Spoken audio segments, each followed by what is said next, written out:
ओम आदित्याय नमः। सप्ताह का ये पावन दिन रविवार समर्पित है तेजस्वी सूर्यदेव को, जो समस्त जगत के प्रकाश, जीवन और ऊर्जा के स्रोत हैं।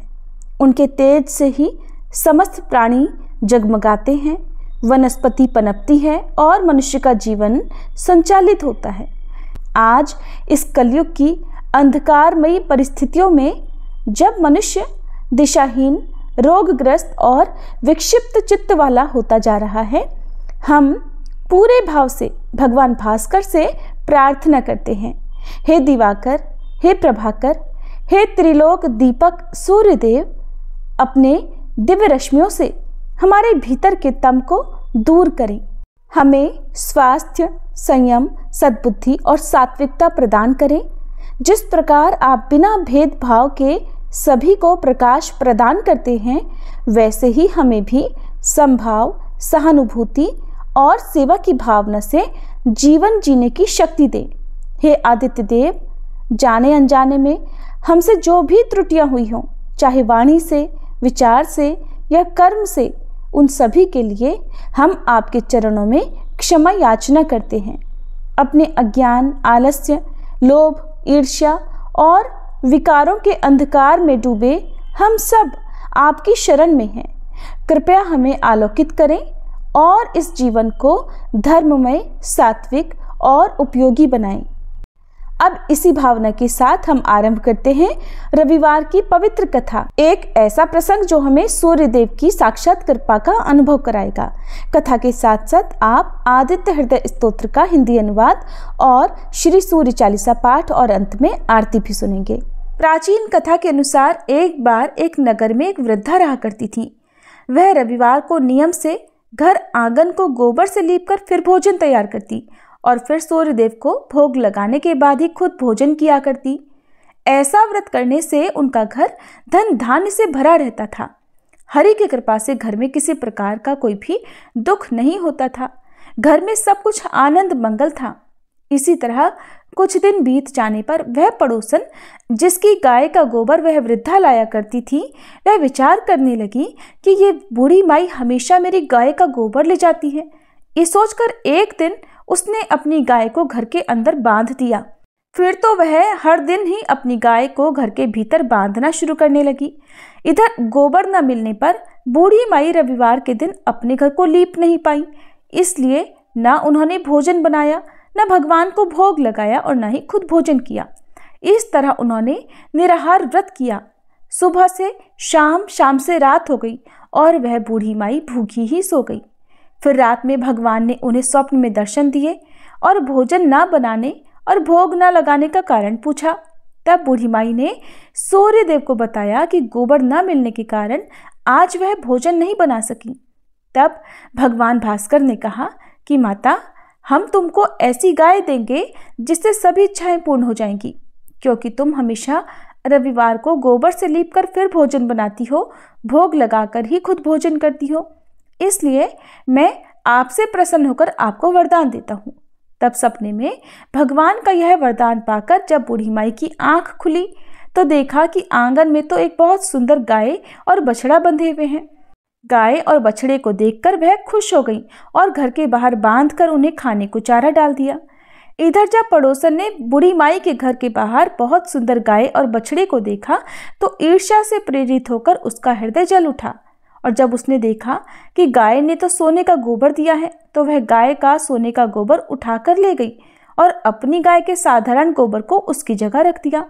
वह रोजाना ऐसा ही करती रही और इधर सीधी साधी बूढ़ी माई को कानों कान इसकी खबर तक नहीं होने दी। एक दिन सर्वव्यापी ईश्वर ने सोचा कि चालाक पड़ोसन की वजह से वृद्धा ठगी जा रही है। तब एक शाम उन्होंने अपनी माया से बड़े जोर की आंधी ला दी। आंधी के डर से वृद्धा ने अपनी गाय को घर के भीतर बांध दिया।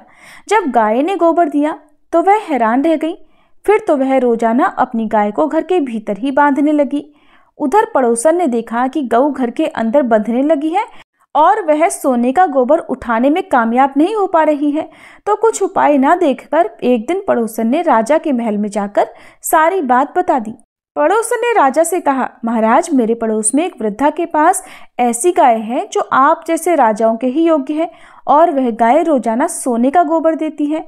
आप सोने से प्रजा का पालन कीजिए, वृद्धा भला उस सोने का क्या करेगी। राजा ने यह बात सुनी तो सुनकर अपने दूतों को वृद्धा के घर जाकर गाय लाने की आज्ञा दी। वृद्धा सुबह सुबह ईश्वर को भोग लगाकर भोजन ग्रहण करने ही जा रही थी, तभी राजा के सेवक गाय खोलकर ले गए। ये देखकर वह बहुत रोई चिल्लाई, लेकिन कर्मचारियों ने एक न सुनी। उस दिन फिर वृद्धा गाय के वियोग में भोजन न कर पाई और रात भर रो रो कर भगवान से गाय को पुनः पाने की प्रार्थना करती रही। वहीं दूसरी ओर राजा गाय को देखकर बहुत प्रसन्न हुआ और सुबह जैसे ही वह उठा तो सारा महल गोबर से भरा दिखाई दिया। राजा ये देखकर घबरा गया। भगवान ने रात में राजा को स्वप्न में कहा, हे राजा, गाय वृद्ध को लौटा देने में ही तुम्हारी भलाई है। रविवार के व्रत से प्रसन्न होकर मैंने उस वृद्धा को ये गाय दी थी। सुबह होते ही राजा ने वृद्धा को बुलाकर बहुत सारा धन देकर सम्मान सहित गाय और बछड़ा उसे वापस कर दिया। इसके साथ ही पड़ोसन को बुलाकर उचित दंड भी दिया।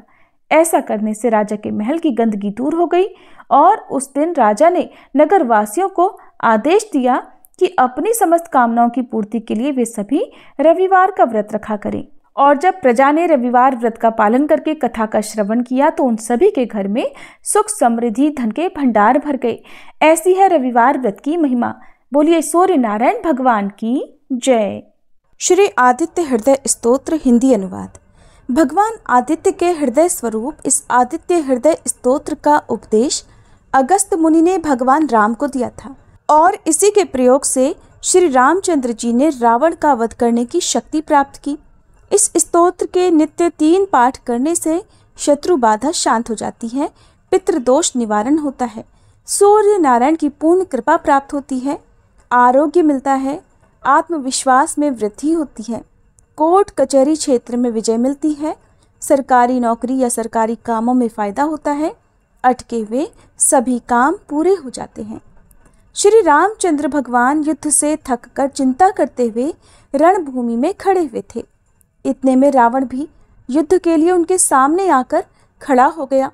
ये देख भगवान अगस्त्य मुनि, जो युद्ध देखने के लिए देवताओं के साथ आए थे, वे मुनि भगवान राम के पास जाकर बोले।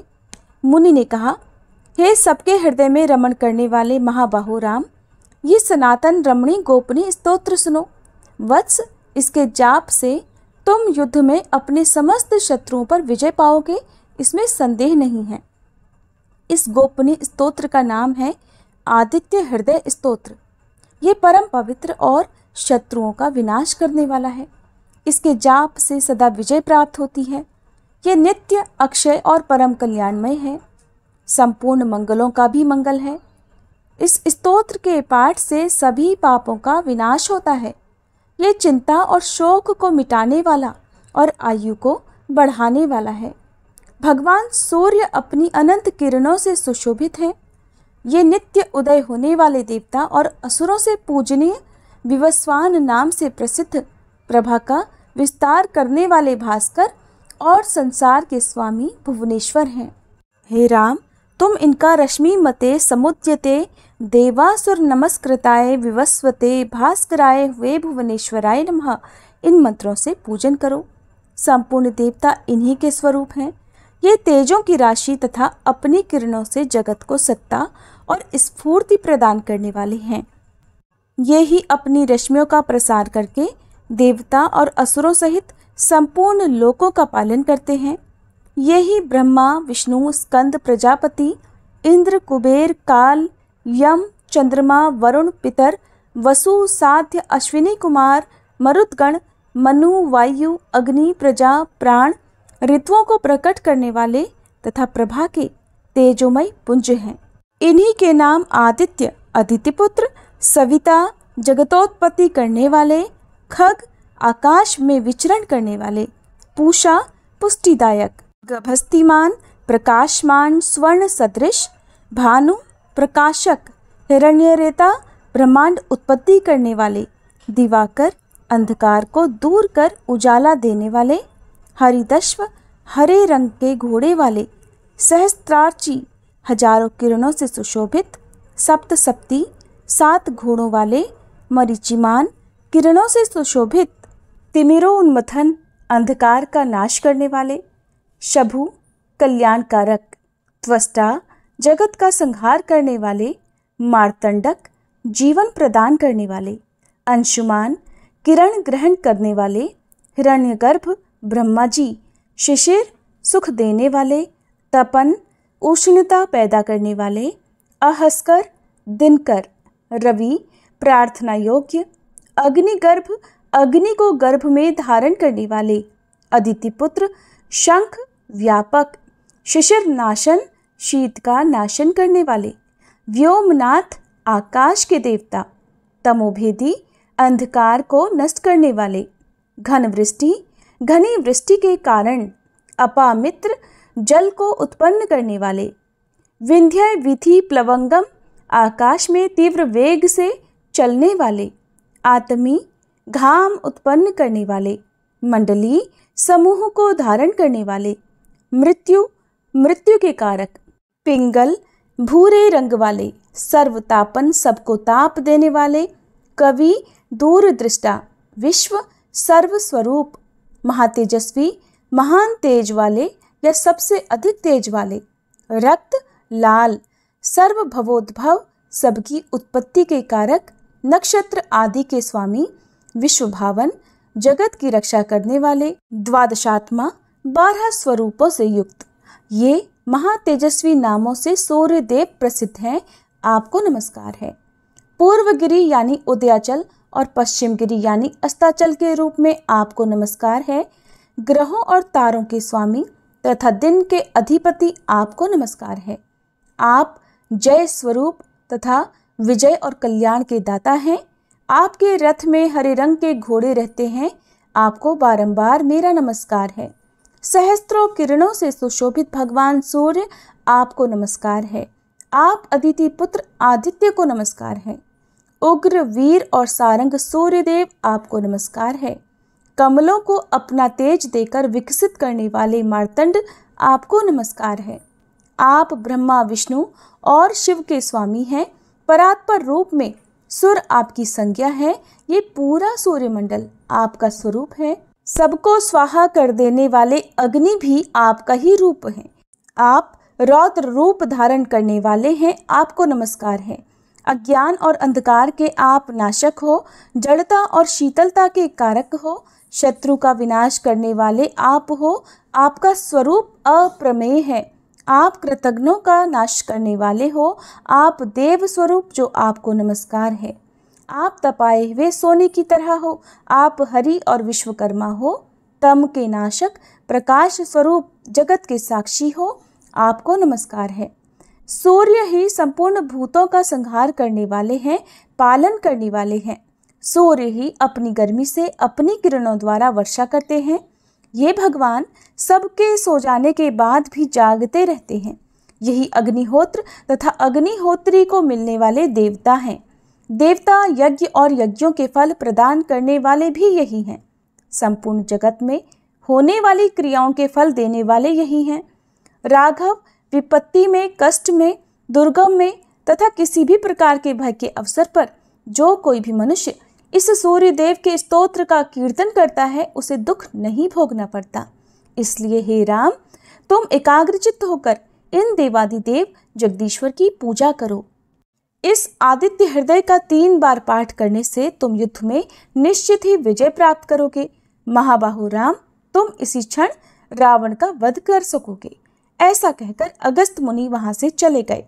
अगस्त मुनि का उपदेश सुनकर महातेजस्वी श्री रामचंद्र जी का शोक दूर हो गया। उन्होंने प्रसन्न चित्त से आदित्य हृदय स्तोत्र का पाठ किया और स्तोत्र को धारण किया। 3 बार आचमन करके जाप किया। उसके बाद भगवान श्री रामचंद्र जी ने धनुष उठाकर रावण की ओर देखा और उत्साहपूर्वक विजय पाने के लिए वे आगे बढ़ने लगे। फिर पूरा निश्चय कर वे रावण का वध करने के लिए उद्यत हुए।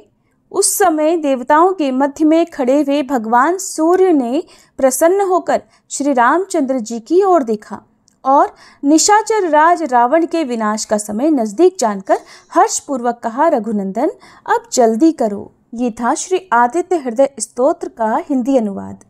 श्री रवि हरत हो घोरतम अगणित किरण पसारी, वंदन करूं तब चरणन में अर्घ देऊं जलधारी। सकल सृष्टि के स्वामी हो सचराचर के नाथ, निस्दिन होत तुमसे ही होवत संध्या प्रभात। जय भगवान सूरतमहारी, जय खगेश दिन कर शुभकारी। तुम हो सृष्टि के नेत्र स्वरूपा, त्रिगुणधारी त्रैवेद स्वरूपा। तुम ही करता पालक संहारक, भुवन चतुर्दश के संचालक। सुंदर बदन चतुर्भुजधारी, रश्मि रथी तुम गगन विहारी। चक्र शंख अरु श्वेत कमल धर, वर मुद्रा सोहत चोटे कर। शीश मुकुट कुंडल गलमाला, चारु तिलक तब भाल विशाला। सप्त अश्वरथ अति द्रुतगामी, अरुण साथी गति अविरामी। रक्त वरुण आभूषण धारक, अति प्रिय तोहे लाल पदारथ। सर्वात्मा कहे तुम्हें ऋग्वेदा, मित्र कहे तुमको सब वेदा। पंच देवों में पूजे जाते, मनोवांछित फल साधक पाते। द्वादश नाम जाप उद्धारक, रोग शोक अरु कष्ट निवारक। माँ कुंती तब ध्यान लगायो, दानवीर सूत कर्ण सो पायो। राजा युधिष्ठिर तब जस गायो, अक्षय पात्र वो वन में पायो।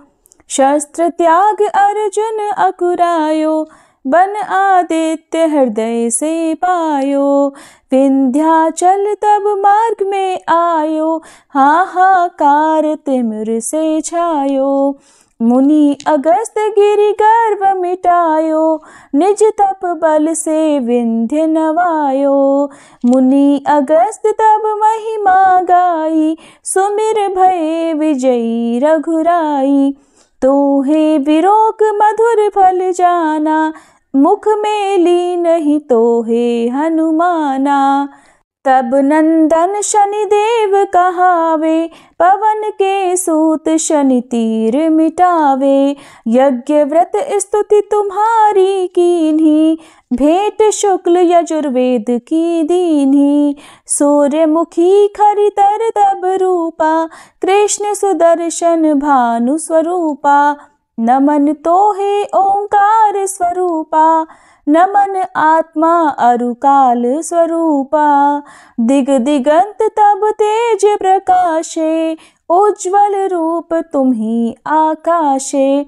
दश दिगपाल करत तब सुमिरन, अंजलि नित्य करत हैं अर्पण। त्रिविध ताप हरता तुम भगवन, ज्ञान ज्योति करता तुम भगवन। सफल बनावे तब आराधन, गायत्री जप सरल है साधन। संध्या त्रिकाल करत जो कोई, पावे कृपा सदा तब वो-ही।